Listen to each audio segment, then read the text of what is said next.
என்னடா broker, arrange broker, நோம்பெல்லாம் வைக்கிற போல இருக்கு. நல்ல விஷயந்தான், நல்ல விஷயந்தான். ஆனால் நீ நோன்பு வச்ச மாதிரி தெரியலையே. நோன்பு வச்சா நோன்பு திறக்கிறதுக்கு முன்னாடி தொழுகையினும்ல, தொழுதுட்டு தானே நோன்பு திறக்கணும். நீ தொழுதையோட ஏச்சக்கலை. நோன்பு திறக்கிறதுக்கு முன்னாடி என்ன பண்ணணும்?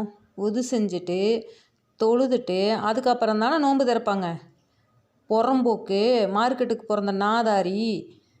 அதேனடா உங்கள் ஆத்தாக்காரிக்கு கஞ்சி வச்சுட்டு அதை எடுத்து குடிக்கிற? எந்த இஸ்லாமத்தில் அம்மாவுக்கு கஞ்சி எடுத்து அம்மா படத்தை ஃபோட்டோ வைப்பாங்களா முதல்ல? ஏண்டா மார்க்கெட்டுக்கு பிறந்தவனே, நீ நம்ம இஸ்லாமத்தில் பிறந்தவனா? நீ மார்க்கெட்டுக்கு பிறந்தவன் தானே நீ? எந்த முஸ்லீமு ஃபோட்டோவை வச்சு செவுத்தில் மாட்டிட்டு அங்கே கொண்டு போய் கஞ்சி வச்சு அந்த கஞ்சி எடுத்து குடித்தாங்க? எச்சக்கலை. மக்களை ஏமாற்றிட்டா இருக்கிற நீ. எதுக்குடா உனக்கு இந்த பொழப்பு? மானங்கெட்டவனே, நல்லா வசூலாச்சா? ஒரு 5 ரூபா 10 ரூபா பிச்சை எடுக்கிறதுக்கு அந்த ஆத்தாளுக்கு பல் விலைக்கு விட்டியே பரதேசி நாயே. உன்னை பெத்தவளுக்கு நீ கஞ்சி வைக்கணுமா? அந்த கிழவிக்கு கேட்குறேன். அந்த கஞ்சி எடுத்து நீ குடிப்ப. எந்த முஸ்லீம் ஃபோட்டோவை எடுத்து செவுத்தில் மாட்டி இப்படி கஞ்சி வச்சு குடித்தாங்க சொல்லு பார்ப்போம். மானங்கெட்டவனே, இந்த 5 ரூபா 10 ரூபா பிச்சைக்கு இந்த பொழப்பு உனக்கு தேவையாடா? மானங்கெட்ட நாயே. தூ, நீ எல்லாம் எதுக்குடா உயிரோடு இருக்கிற? அப்படி உன் வயிறு வளர்த்தணுமா உனக்கு?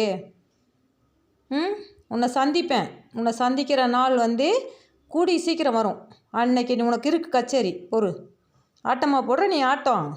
நீ இஸ்லாமு, உனக்கு நோன்பு வைப்ப நீ, நோன்பு திறக்கிற நீ, அப்படித்தானே? ஏன் இதை யாருமே அந்த இஸ்லாத்தில் இருக்கிறவங்க யாருமே இதை பார்க்கலையா? இவனை போய் யாரும் கேட்க மாட்டீங்களா? உங்களுக்கெல்லாம் கேட்க முடியலன்னு பரவாயில்ல, நான் கேட்குறேன் உங்களுக்காக. சரியா? ஓகே மக்களே, பாய்.